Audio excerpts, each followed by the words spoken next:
Olá pessoal, não sei se vão conseguir me escutar muito bem, mas dando continuação ao que eu tava tentando conversar, né? Falar no outro dia, é, sobre o processo da cidadania e, enfim, é, eu sou do Rio Grande do Sul, né? Já sou da terceira geração de descendentes de polacos que vieram por volta, mais ou menos por 1900. Sim, mais ou menos 1905, por aí. É, e eu sempre soube, né? Sempre teve a questão da cultura, algumas coisas que falava na minha família, algumas palavras, algumas receitas, mas não foi algo que foi transmitido de maneira tão viva, né? Até por uma questão de gerações, né? Que já são muitas gerações. É, mas mesmo assim ficaram como resquícios, né, da cultura e na família. Eu também sempre fui muito próximo da minha avó, né, que cresceu numa colônia no sul do Brasil. E sempre entendi que eu não ia conseguir aplicar, primeiro porque eu não tinha o sobrenome, né, da família, e depois pelo tempo, pelas gerações, pelos documentos. Então sempre foi muito certo na minha família que a gente não ia poder aplicar. Mas eu sempre fiquei com aquela coisa, aquela curiosidade, né? Se seria algo que eu poderia conseguir de alguma maneira. E isso sempre me intrigou muito. Aí, durante esse ano passado, eu comecei a levar mais a sério essa busca. Eu comecei a procurar documentos, né? Ver como é que era o processo, o que acontecia. E aí eu fiquei sabendo que existia alternativas, né? Para pessoas que eram descendentes, e mais esse período da história, porque se talvez dá para conversar um pouco mais sobre isso em outro vídeo, mas teve um período da história que a Polônia não existia, então não tinham documentos poloneses, né? E foi um período que a minha família imigrou, então eu já entendia que não aplicava. Durante esse ano eu comecei a buscar vários nomes, comecei a procurar em sites Family Search,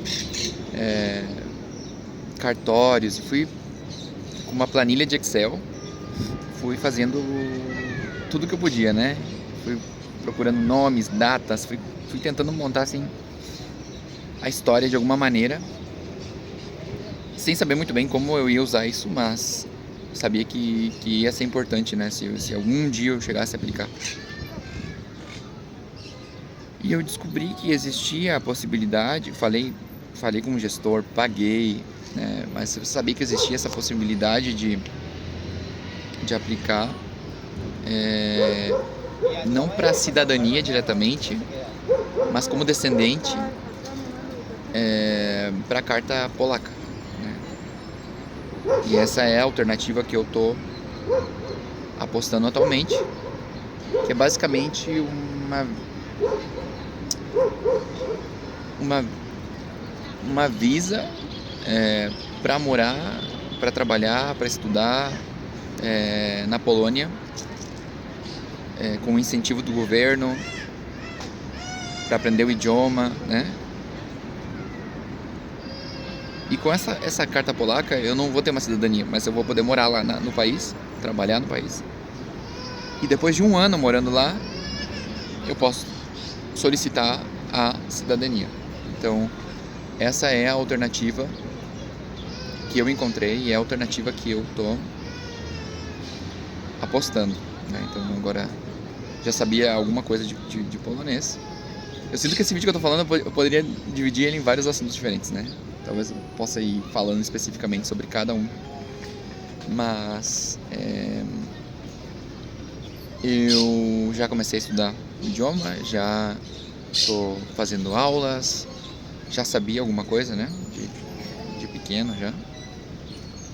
Tô aprendendo sobre a cultura, até porque vou ter que aplicar, não é simplesmente chegar e aplicar, a gente tem que passar por uma entrevista em polonês, ou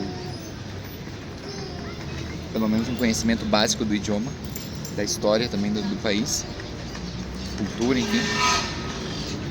Mas já estou me preparando. Então, essa seria a primeira parte do meu plano.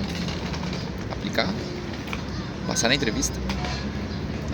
E eu teria que me mudar para lá no futuro e ficar um tempo lá até poder obter a cidadania. Mas é só para dar uma introdução do assunto de como é a minha história. Cada caso é um caso, cada pessoa tem uma história diferente. Tem gente que já tem documentos dos seus ancestrais, né? Da sua família, desde quando eles chegaram, conseguem comprovar algo. Tem gente que veio numa data posterior a essa que vieram os meus antepassados, e essas pessoas já tinham um documento polonês, então é muito mais fácil. Enfim, cada caso é um caso, mas sim tem maneiras de fazer. E também a questão da carta polaca não é só para pessoas que são polonesas, né, ou são descendentes de polonês. São para pessoas que também têm muito interesse pela cultura. Óbvio que elas vão ter que passar pela entrevista em polaco também, e talvez os critérios sejam mais rigorosos, mas elas também podem aplicar. Então é isso. Logo mais eu vou subindo vídeos talvez mais específicos sobre cada parte, e aí vamos desenvolvendo esse assunto. Tchau, tchau.